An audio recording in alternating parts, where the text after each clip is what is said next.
Today we are here with Charlotte artist Lena Jackson.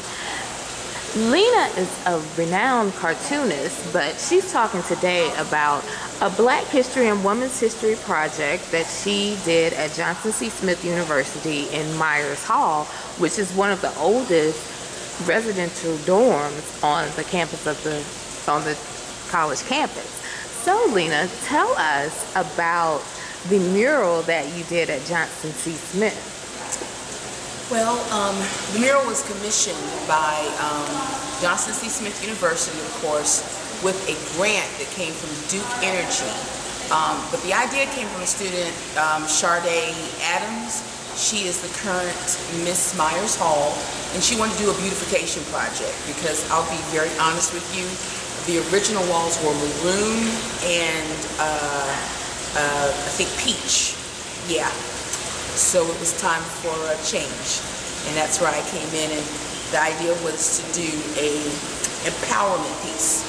It's called Tapestry, and it involves 7 murals, 3 of them on the left-hand side for each side of the hallway that the young women walk down through the staircase on their way to class or back home.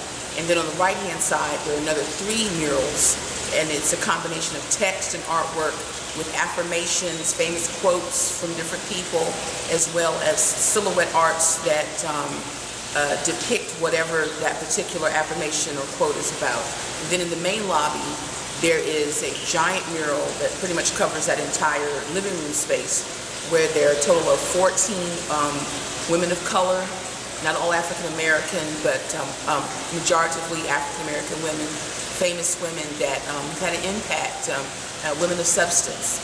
And the idea is to envelop the students with images of greatness, to kind of hit home that message that someday you could be on that wall too. So who are some of the women on the wall? Well, there's our First Lady, Michelle Obama. She was a must. The students voted on who they wanted on the wall. Alicia Keys made the cut, but surprisingly, Beyonce didn't. I fought for Bey, but majority rules. Maya Angelou, famed poet, who's also lives in Winston-Salem at Professor Wake Forest. You have Oprah Winfrey. There's no way we could do a wall of great women and not include Oprah, of course. Then you also have, let's see, Madam C.J. Walker, pioneer, inventor of the hot comb, and made it a lot easier for some of us to look fabulous. There's Nikki Giovanni, poet, author, iconic figure, Ella Fitzgerald, and one of my favorites, Frida Kahlo.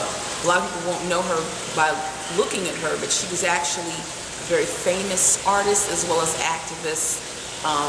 Has been dead for a very long time, but it was important to include not only Black women, but also women of color. Frida is a Mexican artist, and Johnson C. Smith University has a more diverse student body now. You've got Latino, you've got Caucasian, you've got African American students, of course. It needed to reflect that. So, how long have you been an artist, and what prompted you into doing what you do? I started drawing when I was 3 years old, and I was inspired by my father. My father, he's a store owner and manages lumpers, but his passion is his art. And ever since I was a little girl, I used to come into his studio downstairs and watch him do his versions of Ernie Barnes' paintings, the artist behind Good Times, JJ's artwork. And so that was my first exposure into the arts, watching my father. He also had a huge comic book collection, and I devoured them, day and night, reading his comic books. Some of them I probably should not have looked at because of the pictures that were there, but that's, I think, what inspired me most to be a cartoonist more than anything else. So, people around Charlotte know you. You've drawn a lot of people with your famous caricatures and things of that nature. So how was doing the murals at Johnson C. Smith different from the genre of art that you're kind of known for? Oh, wow, that's a good question. A lot of people know me as specifically a caricature artist or a cartoonist. Something that used to bother me for a very long time, to be honest with you, because I am a painter. I also work in collage. I even do a little sculpting, and I write. So, you know, it's been my experience that artists want to be known for kind of all the things that they do. They don't like to be in a box.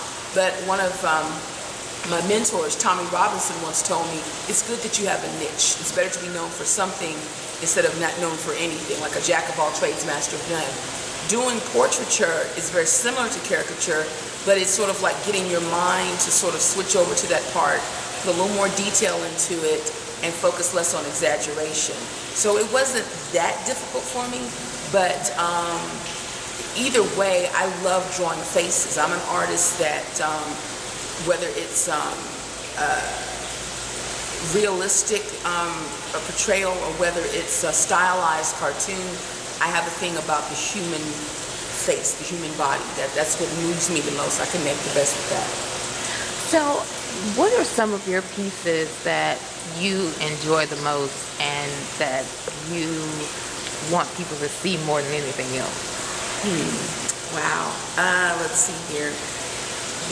I would say, without a doubt, my Bohemian Cafe project.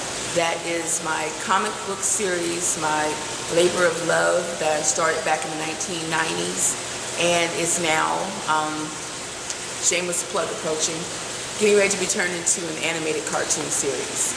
It's a lot of work, and I have a small team of people helping me with it. I'm looking to be, I wouldn't say the next Aaron Magruder, but the first Lena J. And there hasn't been an African-American female cartoonist to have an animated cartoon series on television.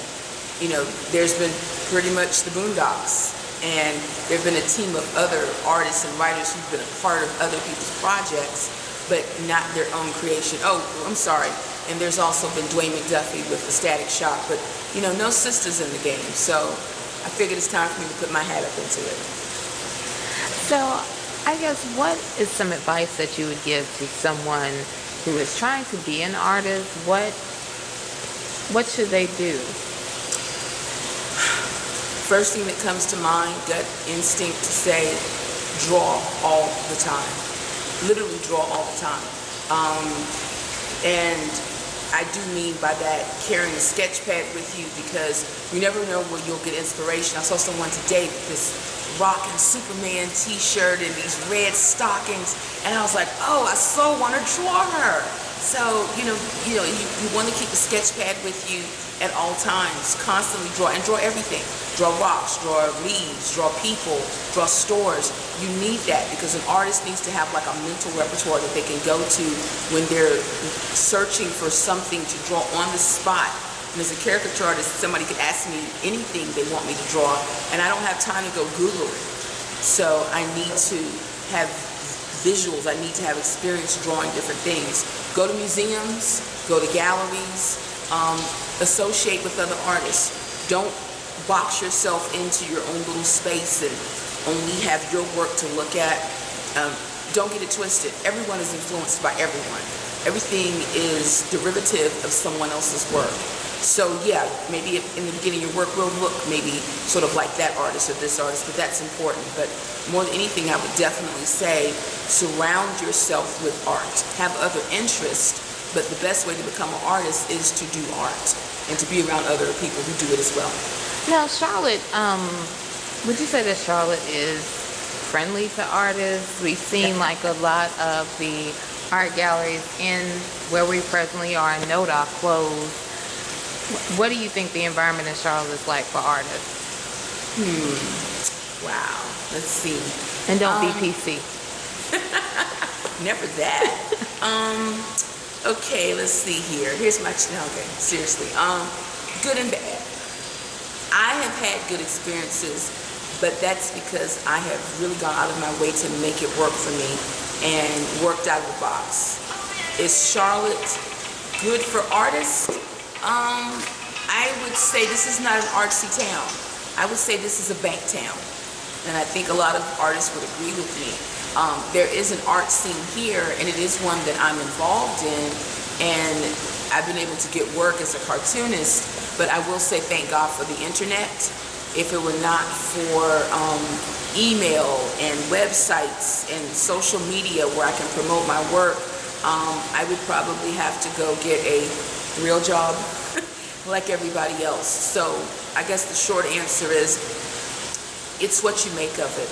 It's better than some places, certainly, because it is a growing metropolitan city, so there will be an art scene, but it's not nearly as arty as a lot of other places that are even smaller. So, yeah, it's what you make of it. And final question, how can people get in contact with you? How can they see your work? Where are you available? Social media, web, and stuff like that? Let's see here. You can Facebook me, artist Lena J. You can find me on Twitter, but I'll be honest, it may take me a while to actually respond to the request. I don't tweet as much. I'm trying to get into it, but I don't know, just not a Twitter person. But more importantly, I have a website, and that's www.theworldoflenaj.com. Again, that's www.theworldoflenaj.com. Or you can Google me.